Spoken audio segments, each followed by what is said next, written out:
Yeah, this is not good for the Fever. This is not good at all in what is a absolute must-win game. Like, if they lose tonight, I think we start to almost write off this team. And I don't mean write off this team in a, oh, they're a bad team. I mean write off this team in a, yeah, they're not winning anything. Welcome back, TO, my channel. Caitlin hoops daily. That is the exact point of tension right now. Losing a single game doesn't instantly turn Indiana into a bad basketball team. But there is a massive gap between having enough talent to reach the playoffs and actually being built to survive them. Tonight could push that distinction into uncomfortable territory. The last time a team that was a low seed won a championship, a seed lower than 2 won a championship, was in an era where the first round was 5 versus 8 and 6 versus 7. The second round, seed 4 and seed 3 got byes. And it was best of 1 in the first round, best of 1 in the second round. And then if you were a top 2 seed, you got into the semifinals, where they were best of 5. Notice why he goes straight to playoff history. The dangerous assumption is that Indiana can simply slide down the standings, recover their health, and trust their talent once the postseason starts. But those old examples of low-seeded champions happened under completely different formats. When top teams get first-round byes and early matchups could be decided in a single game, that creates a totally different obstacle than what Indiana faces today. That is why this situation is bigger than one rough night. If the Fever surrender too much positioning while managing injuries and fatigue, they aren't just making their path harder on paper. They could be volunteering for a postseason where almost every mistake must be corrected against superior teams over a full series. The strange part is that Indiana still has enough upside that none of this feels inevitable, which is precisely why this game matters.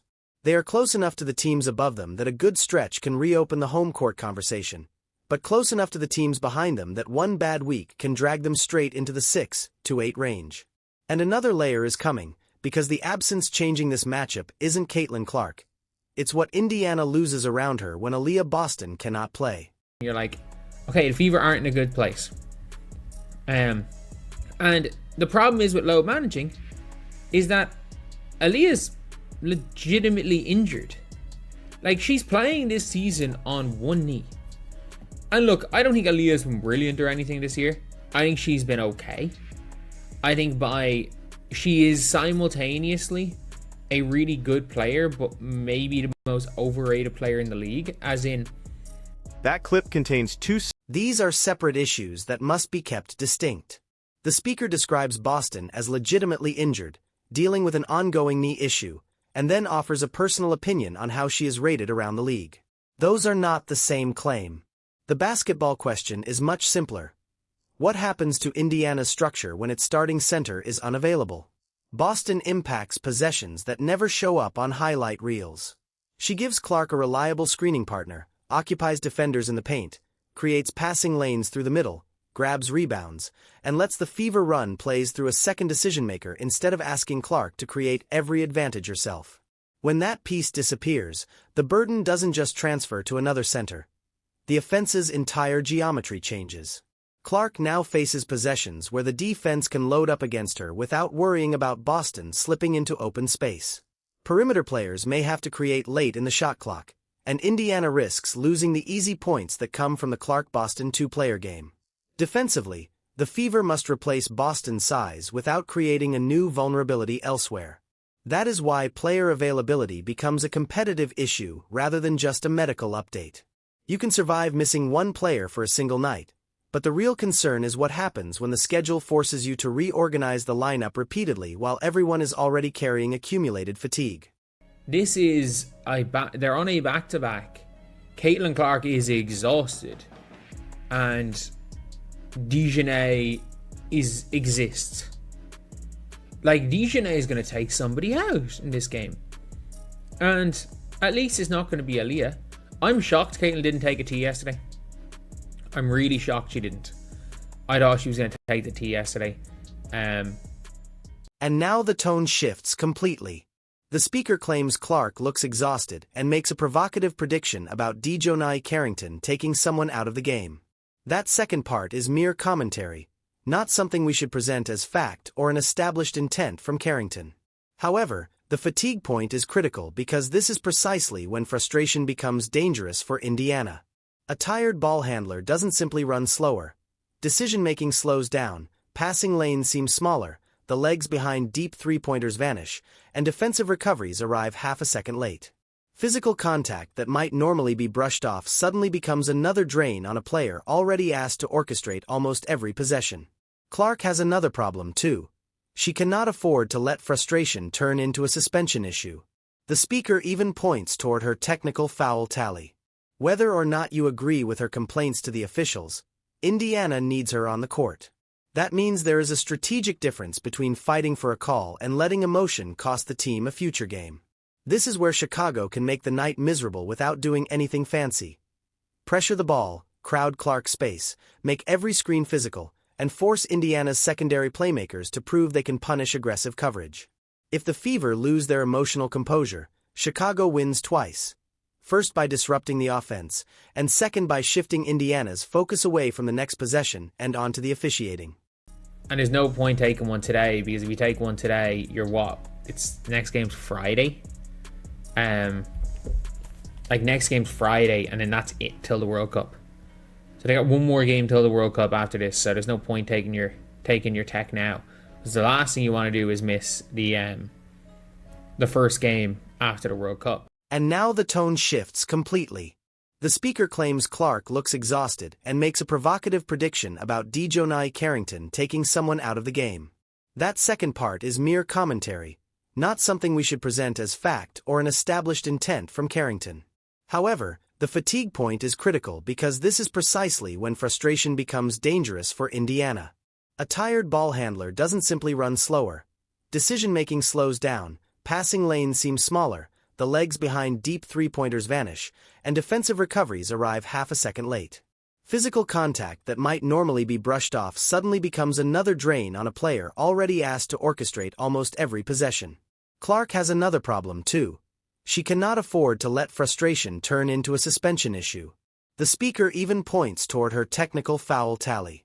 Whether or not you agree with her complaints to the officials, Indiana needs her on the court. That means there is a strategic difference between fighting for a call and letting emotion cost the team a future game. This is where Chicago can make the night miserable without doing anything fancy. Pressure the ball, crowd Clark's space, make every screen physical, and force Indiana's secondary playmakers to prove they can punish aggressive coverage. If the Fever lose their emotional composure, Chicago wins twice. First by disrupting the offense, and second by shifting Indiana's focus away from the next possession and onto the officiating. With the Indiana Fever, that when it comes down to it with Aliyah, having a player who can't play back-to-backs is not ideal. And the Indiana Fever haven't been bad off back-to-backs in fairness. They won, I think they win the last back-to-back they had? I think it was against the Liberty was the second. Was the Liberty the second of a back-to-back? I think it was Storm and Liberty. I think there was an easy one in there. That concern over technical fouls might sound minor, but it reveals a much larger problem. Indiana is trying to win tonight's game while simultaneously protecting what comes after. That is the reality of playoff race basketball. Every decision carries a second consequence. Do you push Clark harder on tired legs because this game is critical? Do you manage her workload because the upcoming schedule matters just as much? Do you play a smaller lineup without Boston and risk getting punished inside? Or do you insert more size and potentially lose the fast pace that makes Clark so dangerous? There are no easy answers because Indiana's margin for error has shrunk. This is where fans often talk past one another. One side looks at the roster and says this team has too much talent to panic, which is a reasonable point. The other side looks at the standings and says talent doesn't matter if you keep giving away winnable games, which is equally fair. Both statements can be true. Indiana can remain a dangerous team while actively running out of room to waste opportunities. This is not an easy game against Chicago. Chicago have a lot to play for. If you guys don't know, Chicago are, because they don't have their pick the next 2 years. So they're trying to, if anything, screw over the Washington Mystics. So 2 games ago, the Washington Mystics had a 24% chance of Juju. They now only have a 16% chance of Juju. And back-to-back games make that pressure even more intense. The speaker notes that Boston's absence for this game is far from ideal, while acknowledging that Indiana has handled back-to-back scenarios reasonably well in the past. That distinction is important because fatigue isn't an automatic excuse. Every team deals with a compressed schedule, and contenders eventually have to win ugly games. The true test is whether Indiana has developed enough flexibility to win in different ways. When Clark is fresh and the transition game is moving fast, the Fever can make basketball look effortless. The harder version is winning when legs are heavy, a key starter is sidelined, the opponent knows where every play is coming from, and possessions turn into half-court grinding battles. Those are the games that reveal whether a team has a complete playoff offense or merely an explosive one. A postseason offense needs secondary options. If Chicago blitzes Clark, who steps up as the connector once she gives up the ball? If the Sky switch on defensive actions, can Indiana exploit the mismatch without burning 15 seconds off the clock? If Clark is denied the return pass, can someone else break down the defense? If the primary play fails, does Indiana have a second option built into the possession? Those questions tell us far more than how many points Clark scores on any given night. if they come out, so they're 15-22 this year. If they win 20 games and go 20-24, they're probably going to have a worse win record than the Seattle Storm. And that's going to push them to a 10.5% chance. So, like, they want to win out the year. They really want to win out the year. And it also puts them in a much better position to not give Washington a good pick next year. Like, they really want to win out this year. And I think they could. Like, going 5-2 is not crazy for this Sky team. And had this Sky team been healthy all year, they absolutely make the playoffs. Chicago isn't entering this game with nothing to play for. The source argues that the Sky have plenty of incentive to keep pushing even if their position looks less glamorous than Indiana's, including draft pick implications tied to Washington. While the exact lottery math fluctuates with each result, the broader competitive point is clear. Indiana cannot treat Chicago like a team waiting for the season to end. That is the trap. A team fighting near the top looks at the standings and sees an inferior opponent, while that opponent looks at the exact same game as a chance to ruin someone else's season while improving their own position. Those contrasting motivations create dangerous matchups because the pressure is uneven. Chicago can play loose and aggressive, while Indiana carries all the heavy expectations. Chicago can make the game chaotic, whereas Indiana needs control. Chicago can turn a close fourth quarter into a street fight to see what happens, while Indiana fans will immediately debate what the result means for seeding, coaching decisions, rotations, and the postseason. That psychological difference matters immensely. The Fever cannot play against a logo, a record, or a reputation. They have to play the 5 players lined up in front of them. Aliyah is just out, and I think we all kind of know. Some said here last time they played without Aliyah Boston. I could have swore they played another game without Aliyah at this stage. But, like, what are they? They're 1-2 without Aliyah? 1-2. This was Caitlin on the minutes restriction and Aliyah out. So they're 2-1 without Aliyah. The source believes a healthy Chicago squad could have been legitimately fighting for a playoff spot, which brings us to the next part of the story. This isn't necessarily a mismatch disguised as a must-win game. Certain teams have records that understate how tough they are on any given night. Injuries, lineup changes, bad timing, and schedule strength can easily distort what the standings suggest. That doesn't mean Chicago is secretly elite, but it does mean Indiana cannot assume that simply having the more talented roster will solve every possession. If you watch the Fever closely, that has likely been their biggest frustration. Their ceiling and their floor look like two completely different teams. When the ball moves quickly, Clark manipulates the first defender, another player attacks the second, and Indiana gets organized before the defense sets up, giving the offense real depth. But when everything slows down, the spacing turns static, and players simply wait for Clark to bail out the possession, making Indiana much easier to defend. That is the real matchup tonight. Not Clark against a single defender, but Indiana's movement against Chicago's ability to turn the game into a grind. If the Fever allow this match to become 94 feet of physical pressure followed by 15 seconds of standing around, Boston's absence will only be magnified. Every possession will demand that Clark solve another problem alone, and eventually, even the greatest playmakers stall if no one forces the defense to pay for sending help. Like, you're going to need Maisha Hines-Allen, who probably should start in place of Aliyah. Here. And if the Indiana Fever lose, they're not in a good spot. Like, if the Fever lose, they're a half a game ahead of the Liberty, and they're not going to get the tiebreaker over the Liberty. They're not getting it over New York. If they lose this game... The speaker tries to reconstruct Indiana's record without Boston, catching himself as he sifts through the limited data. That uncertainty is precisely why we shouldn't overstate a tiny collection of games. The more useful question isn't whether Indiana has technically won or lost a few specific matchups without her. It's which lineup fills her role tonight. The source suggests Maisha Hines-Allen as a potential starter, which would give Indiana another experienced frontcourt option, though no one should expect a direct one-for-one replacement for Boston. Different players alter the offense in different ways. If Indiana opts for greater mobility, it helps them run the floor. If they prioritize size, it helps with rebounding and interior defense. If they lean into extra shooting, Clark gets more room to operate, though the Fever might sacrifice presence on the glass. This is where coaching becomes visible. People often judge coaching through timeouts and late game plays because those moments are obvious. But nights like this are where roster management matters just as much. What does the coaching staff decide Indiana can afford to lose? Every lineup involves a trade-off.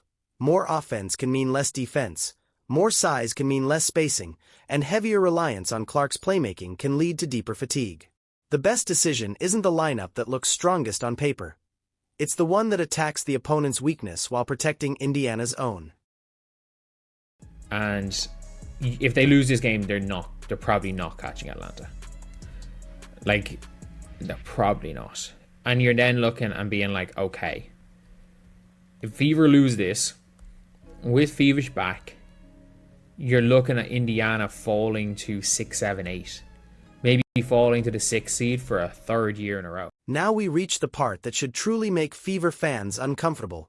The pressure in the standings is very real. The source notes that a loss would leave Indiana vulnerable around New York and create serious problems, especially given their unfavorable tiebreaker position against the Liberty. He also sees Atlanta becoming difficult to catch. Whether every seed ultimately lands exactly that way is less important than the underlying math. Once you enter the final stretch of the season, losses stop being isolated events. They start closing doors. This is the real point behind all the early talk about seeding. Indiana doesn't need home court advantage because they are incapable of winning on the road. In fact, Clark's presence often makes road venues feel surprisingly friendly. What Indiana needs is control over their own path. Higher seeds reduce the number of difficult scenarios you must survive. They dictate your matchup, determine where deciding games are played, and keep you away from the strongest teams until later in the bracket. Most importantly for an imperfect roster, higher seeds grant you margin for error after one bad night. That last part is critical. A dominant contender can survive the hardest path because its baseline is high enough, but Indiana is far more volatile. When the Fever are sharp, their offense can threaten anyone. When their timing disappears, they look vulnerable against teams they ought to beat. A volatile team needs every structural advantage it can get, and dropping in the standings strips those advantages away. And it's scary. Like, if the Indiana Fever win this game, like, they go back level on games with the Atlanta Dream, they're incredibly close to the Las Vegas Aces. Like, if you win this game, you're still fighting for home court advantage. If they lose this game, that's it. That's it. Home court advantage. We may as well just give up on that. That is why falling into the 6 to 8 seed range sounds far more serious than a simple number next to Indiana's name. The danger isn't embarrassment. The danger is compression. Finish high enough, and you enter the postseason focused on your own strengths. Slide far enough, and every round becomes a debate about what you have to survive. You face a tough matchup, a hostile road venue, a short turnaround, a physical opponent, a team that traps Clark, a roster with enough size to punish small lineups, or a defense that forces Indiana to guard for 20 full seconds instead of running in transition. Those disadvantages compound. This is also why I would resist the extreme reaction that a single loss means the season is over. It wouldn't be. There is still a major difference between saying the Fever are finished and saying their championship path becomes dramatically less forgiving. That second statement is the real concern. Indiana has enough talent to scare any top seed, but the real question is whether the Fever want to spend their entire postseason trying to overcome problems they had plenty of opportunities to avoid. Relying on an upset isn't a strategy, it's a fallback plan.